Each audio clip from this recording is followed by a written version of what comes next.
Sri Chaitanya Charitamrita of Krishnadas Kaviraj Goswami, Madhya Lila, Chapter 19, Lord Chaitanya's instructions to Srila Rupa Goswami, text 159.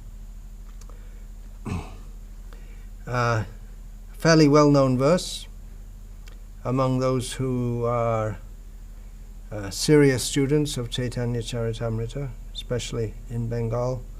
Many Vaishnavas know this verse, and especially there are three key words. Anyway, let's read it first. Nishidacha kuti narti jiva hingshan lab puja pratishta di jato upashakagon. Translation. Some unnecessary creepers growing with the Bhakti Kripa are the creepers of behavior unacceptable for those trying to attain perfection. Diplomatic behavior, animal killing, mundane profiteering, mundane adoration, and mundane importance. All these are unwanted creepers. Purport. There is a certain pattern of behavior prescribed for those actually trying to become perfect. In our Krishna consciousness movement, we advise our students not to eat meat, not to gamble, not to engage in illicit sex, and not to indulge in intoxication. People who indulge in these activities can never become perfect. Therefore, these regulative principles are for those interested in becoming perfect and going back to Godhead. Kuti narti, or diplomatic behavior, cannot satisfy the Atma, the soul. It cannot even satisfy the body or the mind. The culprit mind is always suspicious. Therefore, our dealings should always be straightforward and approved by Vedic authorities. If we treat people diplomatically or duplicitously, our spiritual advancement is obstructed. Jiva hingsan refers to the killing of animals or to envy of other living entities. The killing of poor animals is undoubtedly due to envy of those animals. The human form is meant for the understanding of Krishna consciousness, atato brahma jignasa, for inquiring about the Supreme Brahman. In the human form, everyone has a chance to understand the Supreme Brahman. The so-called leaders of human society do not know the real aim of human life and are therefore busy with economic development. This is misleading. Every state and every society is busy trying to improve the quality of eating, sleeping, mating, and defending. This human form of life is meant for more than these four animal principles. Eating, sleeping, mating, and defending are problems found in the animal kingdom, and the animals have solved these problems without difficulty. Why should human society be so busy trying to solve these problems? The difficulty is that people are not educated to understand this simple philosophy. They think that advancement of civilization means increasing sense gratification. There are many religious propagandists who do not know how the ultimate problems of life can be solved, and they also try to educate people in a form of sense gratification. This is also jiva hingsan. Real knowledge is not given, and religionists mislead the general populace. As far as material profits are concerned, one should know that whatever material profit one has must be abandoned at the time of death. Unfortunately, people do not know that there is life after death. Therefore, mundane people waste their time amassing material profit which has to be left behind at the time of death. Such profit has no eternal benefit. Similarly, adoration by mundane people is valueless because after death one has to accept another body. Material adoration and titles are decorations that cannot be carried over to the next body. In the next life, everything is forgotten. All these obstructions have been described in this verse as unwanted creepers. They simply present obstacles for the real creeper, the bhakti lata. One should be very careful to avoid all these unwanted things. Sometimes these unwanted creepers look exactly like the bhakti creeper. They appear to be of the same size and the same species when they are packed together with the bhakti creeper. But in spite of this, the creepers are called upashaka, which means weeds. A pure devotee can distinguish between the bhakti creeper and the mundane creeper, and he is very alert to distinguish them and keep them separate.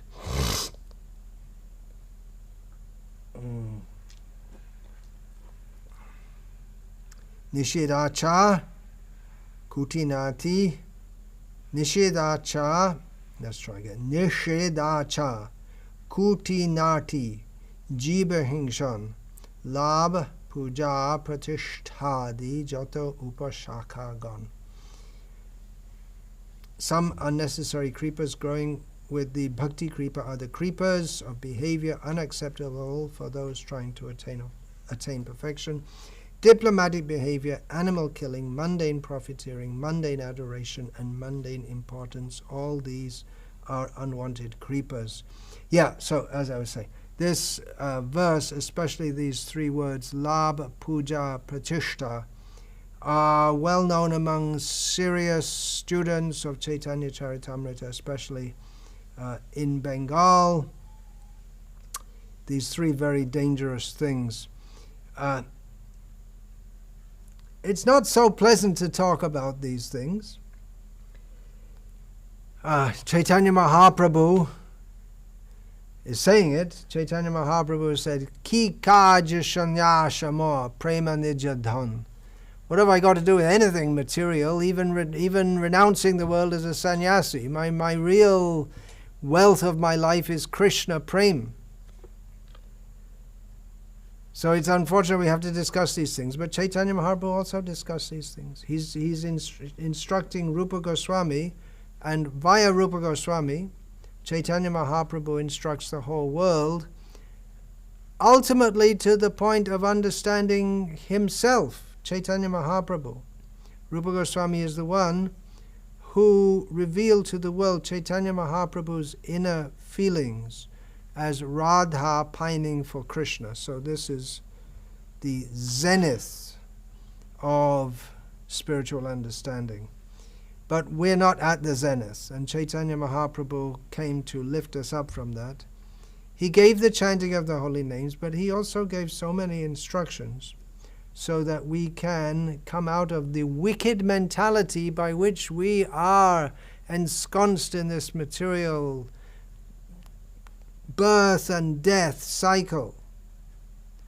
We're all in the Brahmanda, in the big egg, going from one species to another. How to get out of it, and more than go out of it, get to love of God. We have to come up to this level of being a completely pure devotee. Srila Prabhupada, he also discussed these things. He came on behalf of Chaitanya Mahaprabhu to give pure love of Krishna. But if we're going to go there, to that land of love and bliss, Vrindavan, we have to come out of material consciousness, and we have to be alert. As Srila Prabhupada writes in the purport here, a pure devotee can distinguish between the bhakti creeper and the mundane creeper, and he is very alert to distinguish them and keep them separate. So we have to be alert, not to be victimized by these unwanted in the sense that they're obstacles. They're these unwanted tendencies which spoil our devotional advancement. The first is nishidacha, forbidden activities. And Srila Prabhupada, he stressed so much that if we want to actually advance in Krishna consciousness, then we have to stop having illicit sex, meat eating, gambling, and intoxication. Stopping these things in and of itself will not give pure love of God, but if we don't do this, then it's going to be a severe impediments on our even beginning to make advancement in Krishna consciousness. But in some ways, the others mentioned here are worse. There are unlimited creepers, or metaphorically, these activities or these tendencies are called creepers, because they stifle the true creeper of devotional service. They're like weeds in a garden, metaphorically. So there are unlimited numbers of weeds, as any gardener knows, especially if you're in actually anywhere, but especially in a lush climate where there's plenty of rain and good soil, like in Bengal.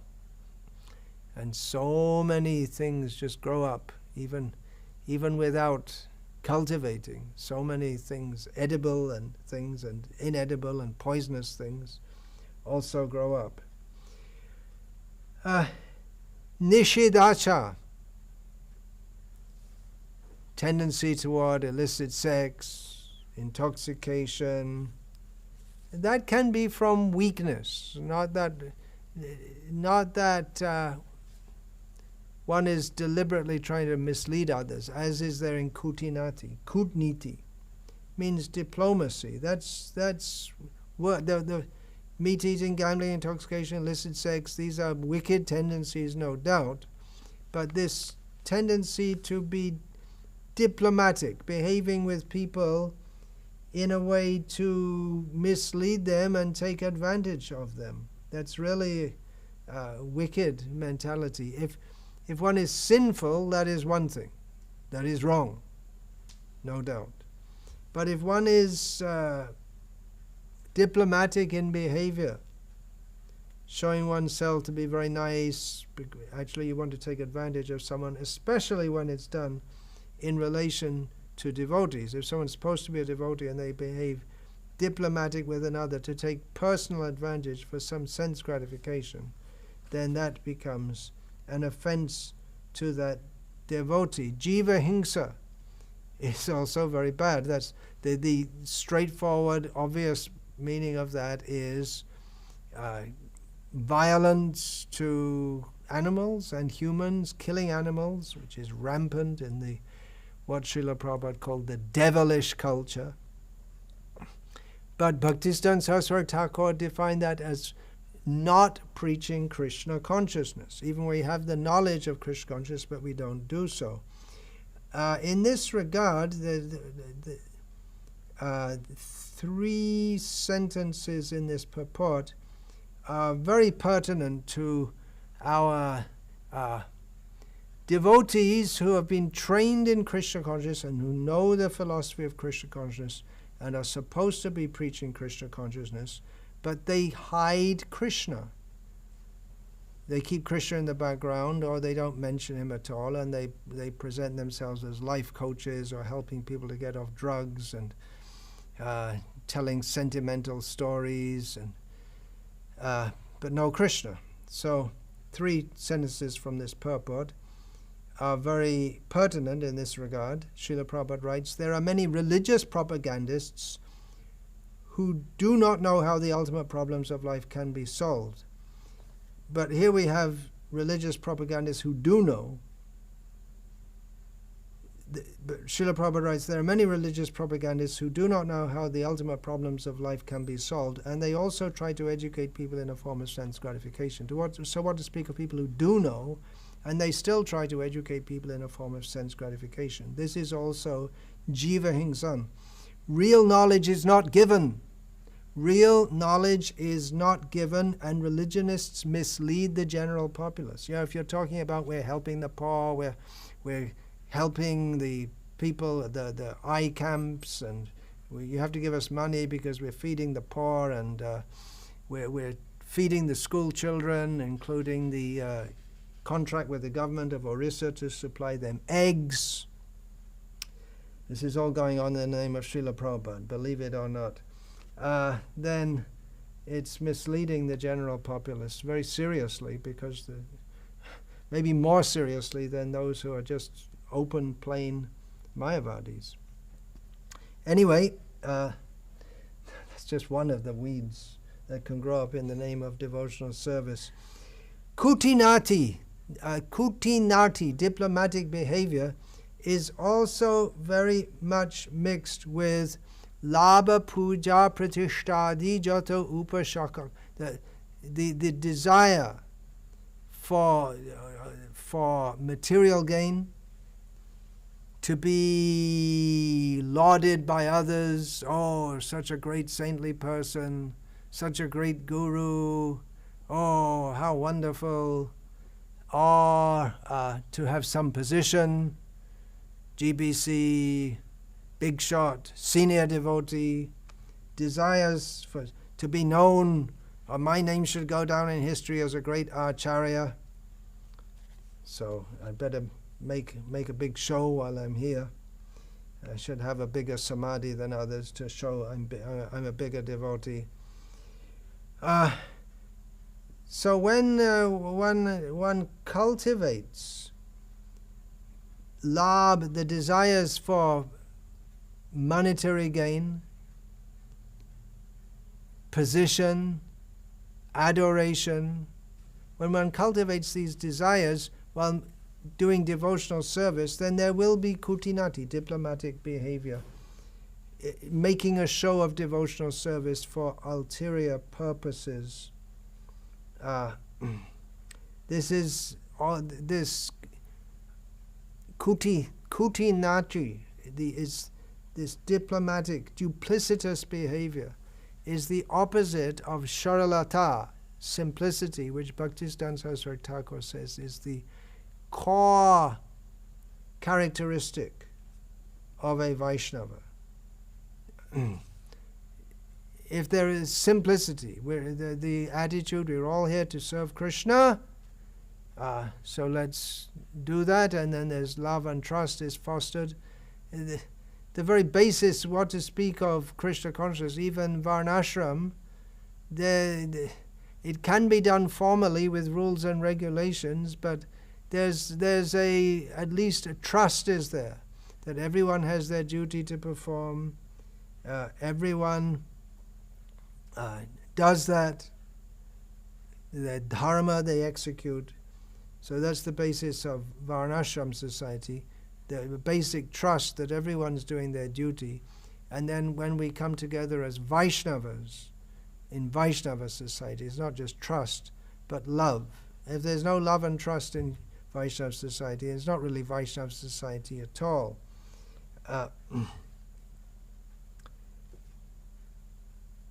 Now, I decided to speak on this subject. Actually, it was some time ago, and I was feeling very pained in my heart, and something came out, and I still hurt, so I'm speaking about it. In one of the gurukuls that I'm overseeing, where we've seen that 2 of the boys had been acting, that had been in this gurukul for years, but it was seen that they were behaving duplicitously with the other students, with their teachers, and with others. And when this came out, it was revealed, because you can't be so smart and duplicitous and get away with it all the time. You can fool all the people some of the time and some people all the time, but you can't fool all the people all of the time. So when it came out, then making excuses, lying, not accepting their fault,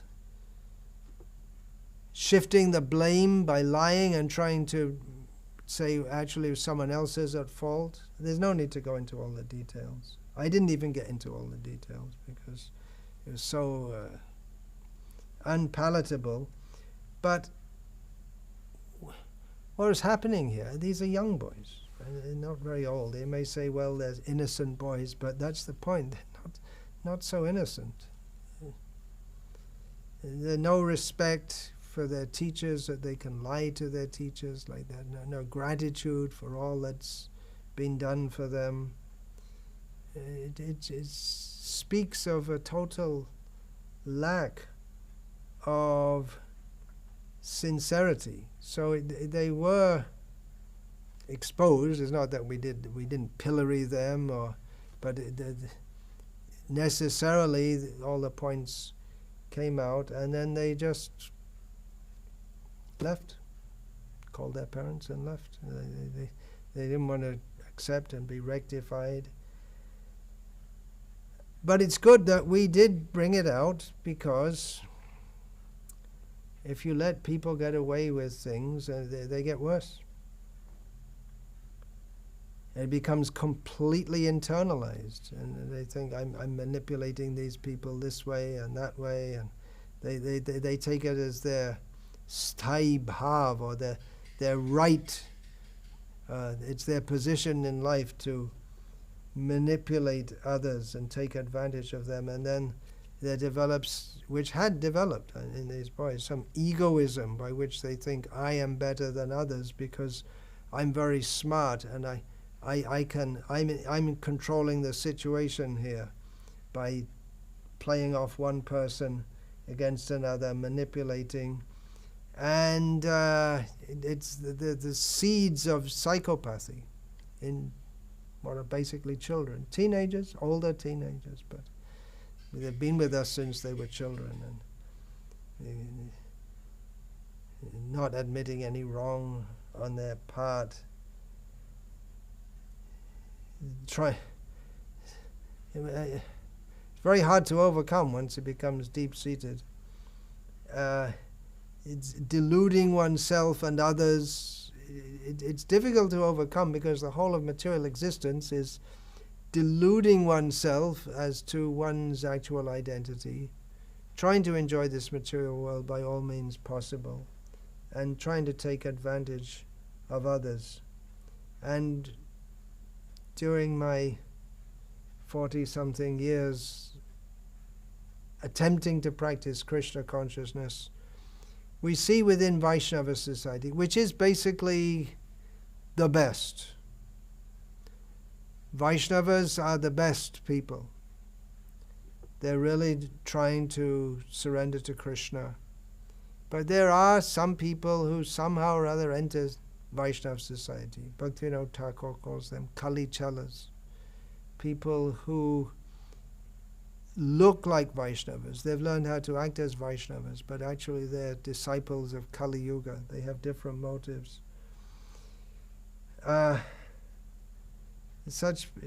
We've seen cases like this. They're incorrigible. Once it becomes ingrained in them, and they become a blight on the whole of Vaishnava society. They can cause so much damage to people's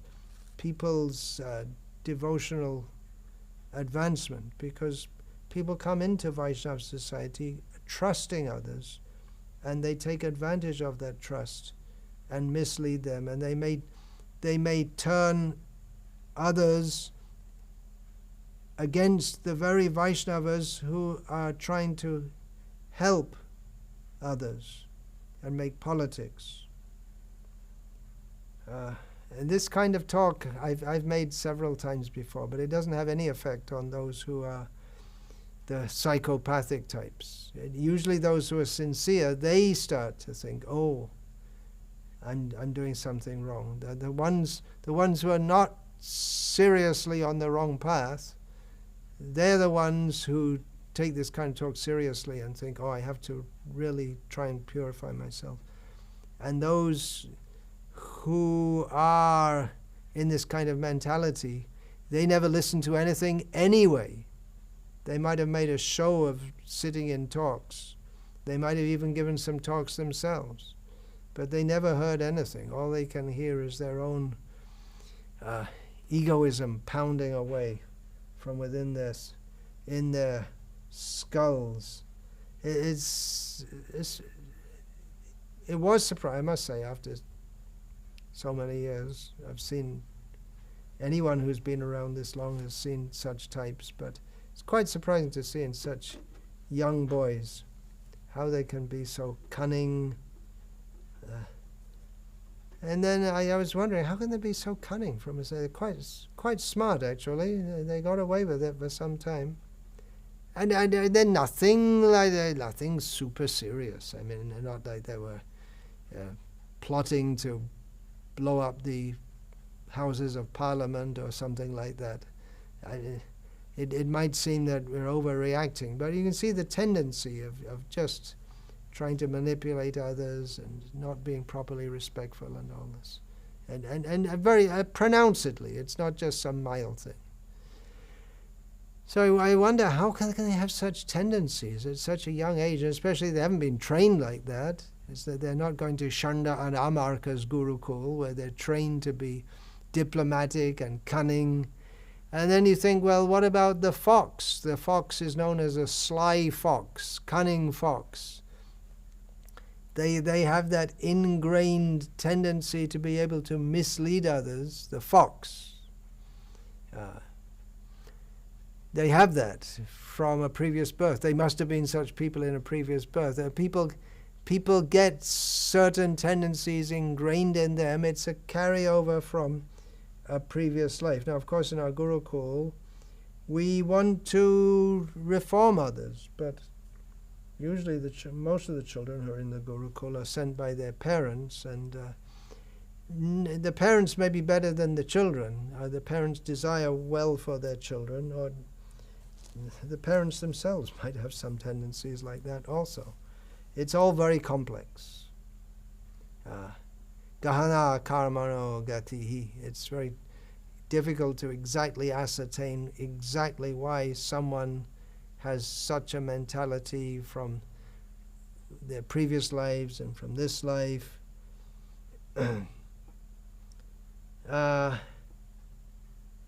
Those who have such tendencies and they don't want to reform themselves from all these bad tendencies, then they go out from school. Nowadays, everyone's sent to school, for better or for worse, generally for worse, as we learned from Srila Prabhupada, and we see practically. They go out into the world and become quite expert at manipulating others, but well, especially in our Gurukul, it's a very sheltered environment. We want to introduce the boys gradually to the world through the lens of Krishna consciousness, but not to expose them directly to all the harshness of it. The desire is that they will remain in Vaishnava society, and then that will be the best for them to fulfill the aim of human life, which is to go back to Godhead. But if you're going to be materialistic, despite having such an opportunity, then you have to go out into the material world, and then you can do all your tricks out there, which everyone's doing, most people are doing to some extent or other, in the modern age especially. But you don't know how harsh it is out there. It's tough. Devotees, they may not be very retributional towards you. They may not be vengeful or any such thing, but it's really tough out there in the material world, and you might prefer that due to some perverse tendency, but you won't get away with it as you will in Vaishnava society. The principles of humility and tolerance are simply not inculcated in the schools or in society today. As long as you're among the devotees, you can. Maybe that's why certain psychopathic types enter our society. They take advantage of the devotees' humility and tolerance. They may, such psychopathic types, they may be the ones who preach more, don't make any Vaishnava aparads, and they take advantage of this, don't make Vaishnava aparads because they themselves want to manipulate the whole Vaishnava society and not be caught out for that. It's like the fox enters the chicken shed and says, don't criticize anyone, as he's eating them one by one.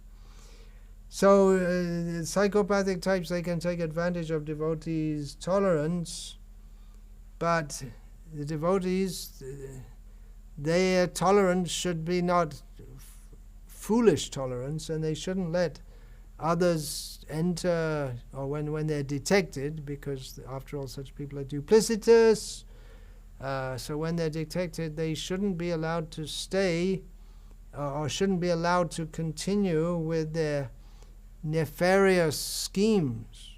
They can't stay on their own terms and conditions. Those who are spoiling Vaishnava society, they should be given some ultimatum that or just given some other service. Sometimes you see that someone's again, I have experience. Someone's in a leadership position, they're not really leading properly, they're taking advantage of the position for their own comfort, and then either physical or mental or both, or even economic, and then you say, well, okay, it's time to move on with your service, and they just don't want to do it. They don't care for it, guru, anything. They're attached to the position, not attached to making spiritual advancement. You can't stay indefinitely on your own conditions, even in the material world. What to speak in an idealistic society, which the Vaishnava society is supposed to be. And if the Vaishnava society is not idealistic, and we admit all kinds of nishedachar, kutinati, jiva hingshan, lab, puja, pratishtadi, jata, upashaka, gone. If we allow that within Vaishnava society, then it's not Vaishnava society, it's just a sham. Real Vaishnava society means it is idealistic and we're trying to improve. Such person, are they such psychopathic types may not then themselves may go out, because you have to follow some rules in Vaishnava society, and they may not simply like to. They may like to indulge in very gross sense gratification. But they should know, those who think that they can. Now I got well trained with it was an easy pick, taking advantage of the Vaishnavas. Now let us go out into the world and make our mark. But you won't get the same kind of tolerance. I'm very afraid that boys who come out and they have such an attitude that by their manipulating, someone may beat them up, or they'll end up in jail, or at least they're going to be insulted and treated harshly by others. Or they may learn to manipulate others in such a way that they look very good. Like there are many people in this world who they've perfected the art of making themselves look very good and having people praise them while they do all kinds of grossly harmful activities, things which are grossly harmful for others. So another word for all this diplomatic behavior is what Srila Prabhupada used to call politics. And it's like something like office politics. It's not exactly the same as being in a political party, but it's psychological pushing and shoving and trying to take advantage of others. And but Srila Prabhupada said that in Krishna consciousness, politics will spoil everything. So you can join that's what you like. You can go join a political party, and I don't know how people can be in a political party, and it's they know, those who are in it, but all the time. I mean, office politics is one thing, but to make a career out, it's just openly called politics. I'm a politician. Is that a qualification to be a professional politician? That's some kind of qualification. The politician means that you're double-faced by profession. You say one thing, and I was just yesterday listening to Srila Prabhupada. He was quoting a British Prime Minister, Lloyd George. And Prabhupada said he'd come to India, and someone had said to Lloyd George that you're not being, he was caught out for not being truthful. And Lloyd George, the Prime Minister of Britain, which was posing and still does pose itself as the most civil, or maybe the only really civilized country in the world. So the Prime Minister said, truthfulness is the qualification of an ass.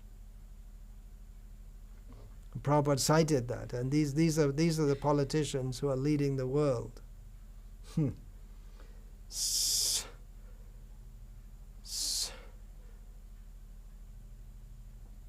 This is what you're getting into. Total lack of any sincerity or good nature. You might make a show of being good-natured just for your own personal advantage. And especially with democracy, this politics it's a profession, to be a professional politician and make yourself look good in the eyes of the populace while you have another motivation. So anyway, I'm talking about children, and like I say, in terms of what was actually done, it was childish. Nothing serious, nothing at all. Just a little lying and cheating, and at children's level. But it's indicative of a very bad attitude. But again, although lenience is extended to children, but you won't be children. Of course, who I'm addressing, they won't listen. They won't listen to this kind of thing. But it's something, why am I even speaking these things? Well, for those who are sincere, because we all have tendencies toward insincerity. That's why we're in the material world in the first place. And so we can recognize this kind of, help us to recognize this kind of thing, because it is bewildering how that people is at least superficially chanting Hare Krishna and living with Vaishnavas, and how can they be like that? So much lenience is extended within Vaishnava society, and especially to children. But children should know that you're not going to be a child very long, and soon you're going to be held responsible for your actions. Socially, it won't be appreciated. Legally, there'll be repercussions if you do cheating in society, legally, and karmically. People might beat you up in this life, or you'll just go to hell. We could take birth as a snake. So those who are taking schooling, and this is not a general indictment of the boys in our Gurukul or the girls who go to our separate school. It's not an indictment of them. Overall, we're very happy with all of you, and we'll be happy to see you take your place as worthy citizens in the future Vaishnava society. But it is painful to the heart that when we see that those who so much energy has been invested in them, that the teachers especially have given themselves selflessly to help others come up, and then they don't care for the teachers, just disrespect them. Now, I must say, when I was a kid at school, I disrespected my teachers, and I regret that now. But actually, in many ways, they weren't respectable, and many of them, one of them told me, he said, why am I a teacher? Because, well, it's not long hours, and you know, it's not a difficult job, and you get long holidays. Why not? He wasn't interested in the students. It was just the best deal for him in his life, as he thought. So this attitude toward the teachers we have in our Gurukuls, they're very, very sincere devotees. And to disrespect them and think yourself, oh, I outfoxed my, see that word, outfox. I outfoxed my teacher, tricked them, played games with them. And you have to decide if you're going to behave like this. Do you want to be a devotee, or you want to be a demon? And even in Kami society, if you are excessively like this, then people don't like it at all. If If you want to be a devotee, then you have to choose humility over egoism. If you don't, you'll soon forget all that you learned in these years, and instead, the things that we taught, you'll forget all that, or you'll use it as a means to propel yourself forward in your egoistic attempt. It's like that example is given of feeding a snake with milk and bananas. And we ourselves have to be more careful in who we take in, but it's often difficult to say. Often these tendencies don't become apparent until years later. This we are seeing. We can begin to understand why previously in the Gurukuls, the boys, they had to live a very austere life. Still, in our Gurukuls, it's not a bed of roses, so to speak. There is austerity, no doubt, but previously it was very austere, and the boys had to go out begging to learn humility. That's not there now, and they couldn't even take food unless they were called to take it. They're trained from the beginning to acharyang mang vijani yan navamanyeta karhichit. They were always trained to see the Guru as good as God, to serve the Guru in all respects. There's a very nice picture, I think there was one by B.G. Sharma, of the boys Rama and Lakshman massaging the legs of Vishvamitra. Menial service they would do. But if after so much has been invested in you, you simply become proud and arrogant, then what did you learn? Vidya dadati vinayam. Knowledge should give humility, not arrogance. Arrogance is the sign of a fool. He may be a very highly respected fool, maybe a very learned and superficially intelligent fool, but arrogance means that one has got a bigger opinion of himself than he should have, because we should all know, if we actually have knowledge, that we're very, very, very tiny beings, and we're all dependent on the mercy of Krishna and the Vaishnavas. Anyway, on one hand you can say that, well, they got benefit. Yeah, they got benefit. They chanted. I don't know how deeply in their heart the chanting went. That's one outlook. That will never go in vain. On the other, we should be very careful, because, as Srila Prabhupada used to quote from Chanakya Pandit, that the fire in the hollow of one tree can destroy a whole forest. And Srila Prabhupada said that one bad devotee can destroy the whole institution. It's quite a warning, isn't it?